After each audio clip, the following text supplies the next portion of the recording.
Can you really make a great mix with only stock and free plugins? Well, if you try hard and believe in yourself, anything is possible. I'm going to go ahead and play for you two mixes. One is going to be only stock and free plugins. The other mix is going to be all my pro plugins. There's no one coming, no point in running. I'm locked in the basement. Oh my. If I never met you, I wouldn't let you take up this much of my time.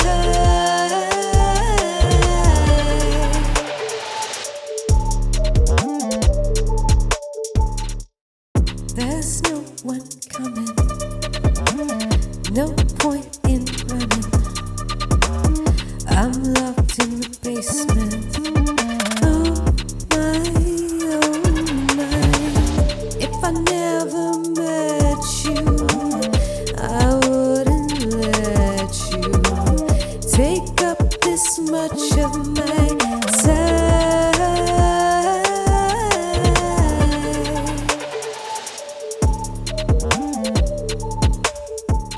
They're pretty dang close. Now, it did take me longer to mix with the stock plugins because I'm not used to them. So I had to go in and really figure out how do I use this one? How do I use that one to kind of make my mix sound similar? The main reason that stock plugins are so difficult to make sound good is because they don't come with all these fancy names and fancy presets. For example, you have plugin companies that have all these bright colors and fancy names like iHeart New York, Parallel Aggressor, The Bomber. And they come with these presets that say, slap this on your drum bus, or this will make your vocals sound modern pop if you're doing this kind of music. And you just put that preset on and you adjust it to taste and you like it because it sounds good. So if it sounds good, it is good. Whereas stock plugins always say compressor or dynamic EQ or reverb. So in order to use stock plugins versus fancy plugins is you have to know what they're doing. If you go online and you look up a plugin before you buy it and you read the description, you'll see what kind of tool it is. For this tutorial, I'm going to use a combination of plugins that come with my Reaper DAW and something called the Kilohearts Essentials Bundle. I chose this bundle because it is as basic as you can get. If this bundle of plugins was a human being, their favorite drink would be a pumpkin spice latte. Pepper would be too spicy for them, and they would put mayonnaise on everything. This bundle also resembles stock plugins that come in every DAW. So even if you're not using Reaper, you can follow along with this. I wanted to make it accessible for everyone, so this is the bundle I chose. It's completely free. I'll put a link down in the description if you want to grab these. So let's start with our drums and we'll work our way left to right. That's how I mix. So to get wider, fatter hi-hats, usually what I do is I duplicate the hi-hat track and I put a little bit of delay onto one side of the hi-hat. Then I pan them hard left and hard right. So here we have our basic Kilohearts delay. I chose sync. I put it down to 1/16, which is very, very little. I turn the feedback down and I put it about like 48% into the mix. And this is how the hi-hats sound with the plugin off. And this is with them turned on. It's a pretty nice clean delay, super easy to use. And then I used the Kilohearts 3-band EQ on the snare. I did a little bit of low sweep, a high shelf, and boosted the mids a little bit on the snare. Here's how the snare sounded without the plugin. And here's with the plugin on. Just a little boost in the high end to give it some brightness. All right, and here's the kick with just a little bit of this stock EQ. I did a little bit of low mid boosting, a little bit of high passing, and I brought in the highs just a little bit in the mix. And here's before the EQ, and here's with the EQ. Very subtle. And then on my Pro mix, I used a saturator called Abbey Road Saturator by Waves to get my kick to kind of break through from the heavy bass. So I needed a saturator, and I used this Kilohearts distortion. I hit saturate, and I just kind of played with it a little bit until I got it where I wanted it. So here it is with the saturator. It's definitely a little gritty and cutting through the mix a little bit, so it works fine. Great saturator. I went ahead and routed all of this to my drum bus because I just wanted a little bit of room verb on my drums. So I used the Kilohearts reverb, which I find to be a really nice reverb. I might actually use this one a lot more. So here are all the drums together without the plugin.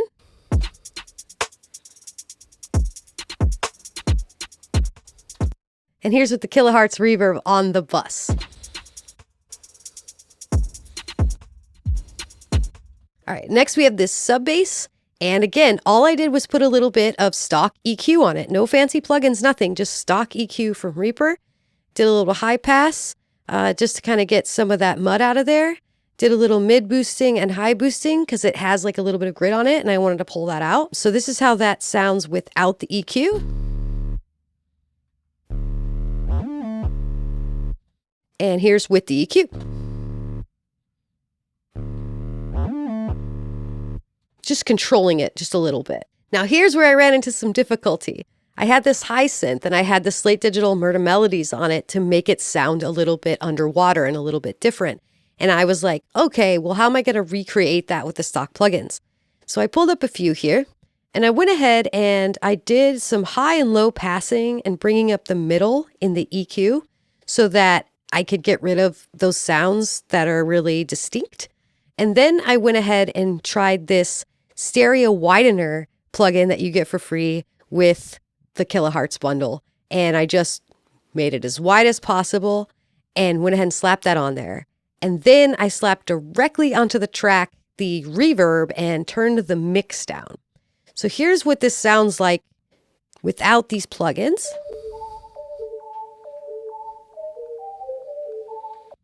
And here's with the plugins turned on. It didn't go as underwater as I wanted, but it sounded great in the mix, so I kept it. Now I'm going to show you an absolutely amazing free plugin from Reaper. This is the JS Volume Pan Smoother. And how you do this is you're going to click on this pan. You click Param. You're going to go to Parameter Modulation / MIDI Link. And you just click that. You get this other screen here. You're going to click LFO, okay? And what this is doing is it's automatically panning it from left to right. And you can control how far you want to go. You can control the speed. It's very similar to the Mondo mod by Waves. So what I'm going to do is I'm going to go full stereo and I'm going to slow it down a little bit because I want this to just run across your ears. This is without the plugin. And if you're not wearing headphones, you should be, because you'll be able to hear it going across from ear to ear now. And that adds some really cool movement and stereo element into your mix. Actually use this stock plugin all the time. Next in this mix, we have these big transitional swells, and I just wanted them to sound even bigger, and I slapped some reverb directly onto the track, turned it down a little bit in the mix, put the decay way up so that when you hit the shh, it would just linger just a little bit. So here's how that sounds with the reverb on it. And because that decay is so high, you get that shh that's hanging out afterward. Here is where I hit the struggle bus. I went to mix the vocal and I realized that there are so many tools that I use to make my vocals blend into my mix instead of sitting on top of my mix. I also like having all my little fancy EQs so that I can do swipes and cuts and all of that. So I did have a little bit of trouble here, but I made it work. And here's what I did. So we're going to have the vocals right here. I went ahead and just selected this preset on the EQ so I could get 11 bands. That was the only reason I did the preset. I went ahead and changed everything anyway. But I went ahead and I got this, you know, your throaty sounds out of like the 5K. I boosted here to get some of that sparkle. I went ahead and did some high passing here. And then I boosted some of the low of the vocal because I have kind of like a deeper voice. Reaper does have a de-esser, Kilohearts does not. So I went ahead and threw a stock de-esser. Pretty simple. It took me a second after reading it to figure out what it was because again, a lot of the fancy plugin de-essers are very easy to see like what's going on in there. So basically it was showing me the de-ess cut down here at the bottom. And I was able to use these as my threshold and frequency response here to make this hit. And once I figured that out, I was like, oh, it's a pretty good de-esser. It works pretty well. The next thing that I added on here was just a basic compressor. Part of knowing what a plugin does, the threshold is where you want the compressor to start grabbing. At what dB do you want that compressor to start working? The ratio is how many dB do you want it to turn down after it grabs. The attack is how fast you want that compressor to grab something, and the release is how slow do you want it to let it go. Makeup is the makeup gain, so it will put loudness on there. Basically, what the compressor does is it brings your peaks and your valleys and just brings them closer together. When we're working with vocals, we want to use multiple compressors to do the work. So you have ones that grab the really highs and one grabs the low and one does the makeup gain. And so I'm used to all these fancy compressors on my vocals. These did a pretty good job. I was really surprised. So we have our first compressor there, and then we have this dynamics, which actually is very similar to the Arvox by Waves. I was really surprised. So I have that 100% in the mix, and I just used it kind of to do my makeup gain as my secondary compressor. So here is with all these plugins in bypass. If I never met you, I wouldn't let you.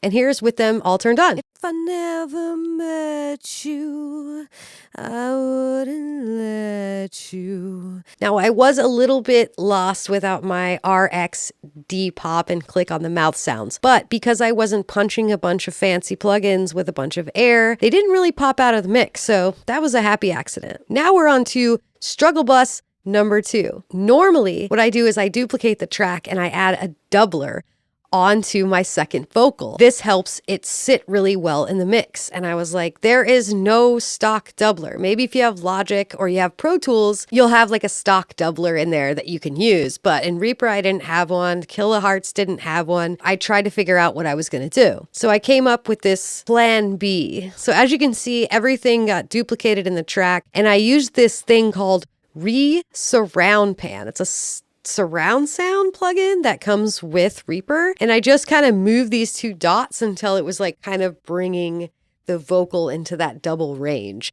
And it actually turned out pretty cool. So here's how these two vocals sound together. If I never met you, I wouldn't let you. It's not quite my Metatune vocal doubler, but it's pretty good. I was impressed with the backup plan there. You always got to have a back door for everything. And then the harmonies, I did something very similar. I used all the same plugins for the harmonies. I went ahead and made a vocal bus like normal, and I used the Kilohertz reverb on the vocal bus. So this is how that sounds now with the reverb on the vocal bus. If I never met you, I wouldn't let you. It's actually really nice. Another vocal blending trick that I use is to create a bus with a little bit of delay, like a hair, and ping pong it and blend that in. And so it's almost inaudible. But what that does is it bounces the vocal around kind of under the mix and just creates some kind of glue to hold the vocal inside the mix. So for that, I just used the Kilohertz delay. I put it at 1/16. I turned the ping pong on. I turned the ducker. I was really surprised that it had a ducker on this tiny plugin. And I turned that up so it wouldn't repeat like the first syllable of every word, like the tsuts and stuff like that. So I went ahead and threw that on there, turned the feedback down and put it kind of up in the mix. I did notice it was like dirty delaying a little bit where it was carrying my S's and consonants a little too hard for my liking. So I went ahead and just did a high and low pass EQ after the delay so that it wouldn't do that. So here's how that all sounds together. If I never met you, I wouldn't let you. All right, now we're gonna head over to my master bus here. And I went ahead and threw a favorite plugin of mine. I actually use this on every single mix. This is the RX Comp. It's a multi-band compressor. It compresses frequencies. It doesn't compress the entire track. What I do is I usually go in and I love this preset, Super Solid 2, and I'll click on that. And then I kind of move things around. So this is compressing lower frequencies. As you can see, to 100. This is 3 to like 1.5K. And I'll go ahead and pull down a little bit on the low. I'll push the low mid up a little bit. I'll push the high mid up a little bit, and then I'll compress a little bit on the high highs. If you are mixing real instruments, so like live drums and things like that, you want to be careful where you're compressing in the high end because you can over compress cymbals and they start to get that like tinny sound. And then I go ahead and I can just leave that right at the gain of 0. The next thing that I did was I threw on some balancing EQ. I just went ahead and grabbed my 11 band and I just just kind of play with it a little bit just to get a little bit of balance in my mix. This really helps if you're using stock plugins and frequencies are a little underwhelming. You can go in your master bus and kind of do a little bit of leveling with the EQ in there. And then for loudness purposes, to make it sound as loud as my other mix when we did the A/B, I just threw this Kilohearts limiter on here, which actually did a pretty good job of making it loud. Hey, it's editing jam. So I noticed that my stock plugin mix was missing kind of that sparkle, sheen, crispy feel compared to my Pro plugins mix. So I went ahead and slapped on this free plugin by Slate Digital called Fresh Air. And I just went ahead and threw that on my master bus, and I cranked the mid air up to about 26 here, and we got higher at about 11. And here's how the total mix sounds before the plugin. If I never met you, I wouldn't let you. And here's with my little Fresh Air Band-Aid. If I never met you, I wouldn't let you take up this much of my time. It just adds a little bit of high-end sparkle to the mix. Okay, back to the video. So there you have it, folks. How to make stock plugins work in your favor and create great mixes without spending a bunch of cash on stuff that you don't need. Best thing to do is learn what plugins do. When you go to purchase a plugin, check it out, read about it, see what it's doing, because you might have something in your arsenal that does something similar, and you can actually learn how to manipulate that instead of going with the cheat code for money. I hope y'all enjoyed the video. Don't forget to like, comment, subscribe, all that good stuff. And if you have an audio question that you would like answered, go ahead and drop it in the comments and maybe I'll make you a video. Happy mixing!